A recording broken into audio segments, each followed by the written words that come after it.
اعوذ باللہ من الشیطان الرجیم بسم اللہ الرحمن الرحیم ولما جاءت رسلنا لوطا سیء بہم ضاق بہم ذرعا،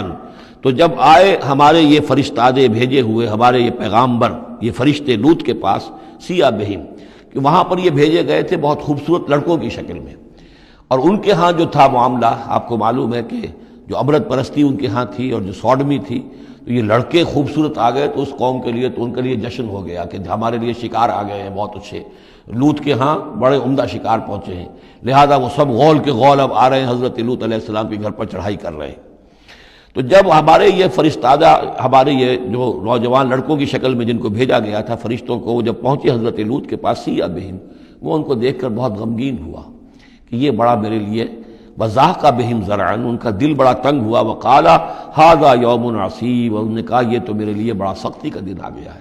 میرے پاس اتنی طاقت نہیں ہے کہ میں ان بدبختوں کا مقابلہ کر سکوں، اپنے ان مہمانوں کو ان کی دستبرد سے میں بچا سکوں،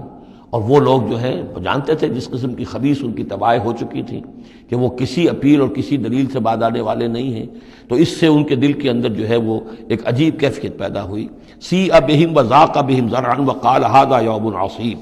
وجاءہ قومہ یہرعون الیہ، اور اب آئی اس کی قوم اس کے پاس والہانہ دوڑتی ہوئی، بڑے خوشی سے ناچتے ہوئے آ رہے ہیں کہ آج تو ہمارے لیے جو ہے وہ بہت ہی عمدہ شکار پہنچ گیا ہے۔ وَمِن قَبْلُ كَانُوا يَعْمَلُونَ السَّيِّئَاتِ، اور وہ پہلے ہی سے ان گندے کاموں کے اندر ملوث تھے۔ قَالَ يَا قَوْمِ هَؤُلَاءِ بَنَاتِي هُنَّ أَطْهَرُ لَكُمْ،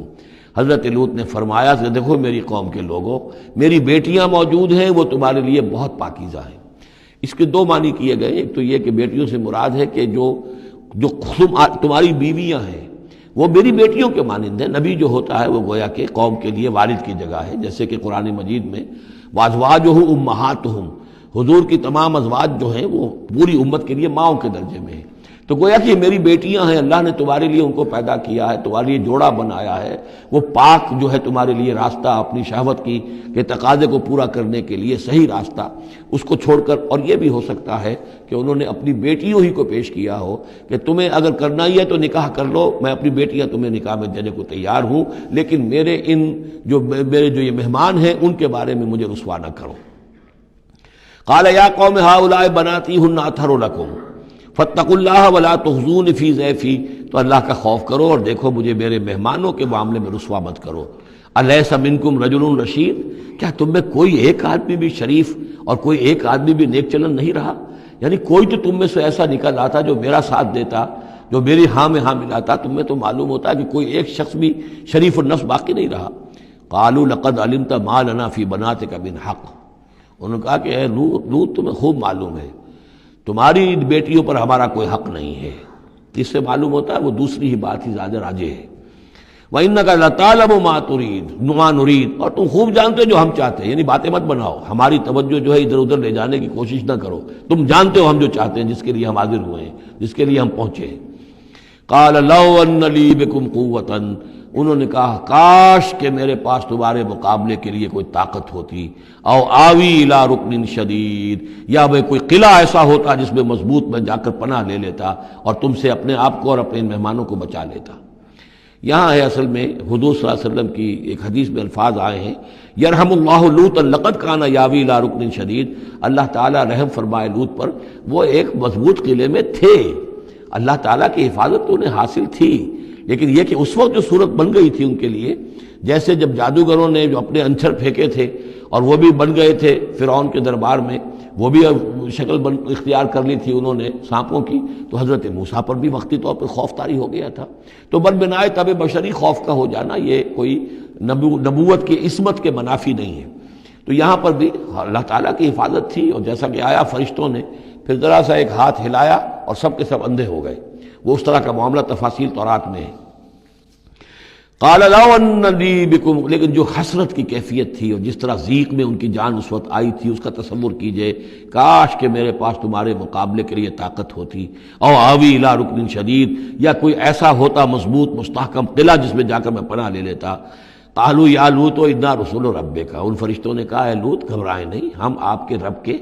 پیغامبر ہیں، بھیجے ہوئے ہیں، لن یصلوا الیک، یہ آپ تک پہنچ ہی نہیں پائیں گے۔ آپ کو کوئی گردن نہیں پہنچا سکیں گے، آپ بالکل اطمینان رکھیں۔ فَأَسْرِ بِأَهْلِكَ بِقِطْعٍ مِّنَ اللَّيْلِ، اور بھی رات کا ایک حصہ جو باقی ہے اس میں آپ اپنے اہل کو لے کر، اپنے گھر والوں کو لے کر نکل جائیے اس بستی سے۔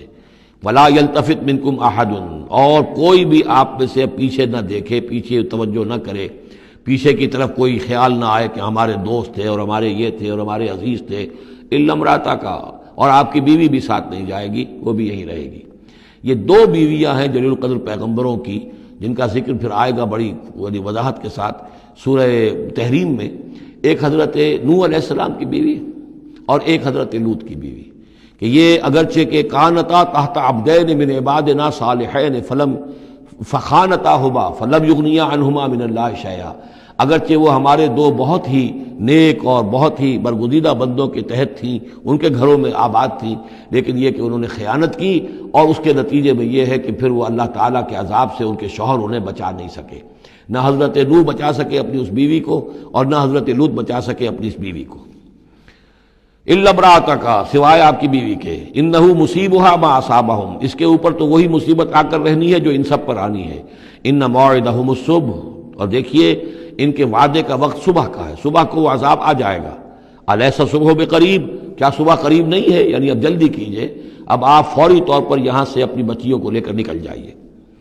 فلما جاء امرنا جعلنا عالیہا سافلہا، جب ہمارا حکم آ پہنچا ہم نے اس کے اونچے کو نیچا کر دیا، یعنی کسی بستی کو تلپٹ کیا جائے تو چھت نیچے ہو جائے گی اور جو بنیادیں اوپر آ جائیں گی۔ عالیہا سافلہا، الٹ کر رکھ دیا بستیوں کو۔ وامطرنا علیہا حجارۃ من سجیل، اور مزید ان کے اوپر ہم نے بارش برسائی کنکروں کی، پتھروں کی، یعنی یہ کہ ایک طرف تو یہ کہ کچھ زلزلہ آیا یا کچھ اور زمین میں دھماکہ ہوا، ایکسپلوژن ہوا جس سے وہ بستیاں الٹ گئیں، اور اس کے بعد یہ ہے کہ آسمان سے پھر بارش ہوئی ہے ان پر سجیل۔ یہ سجیل اصل میں فارسی کا لفظ ہے سنگ گل، سنگ گل یعنی یہ کہ مٹی جو ہے اگر کسی صحرا کے اندر تھوڑی سی پھوار پڑے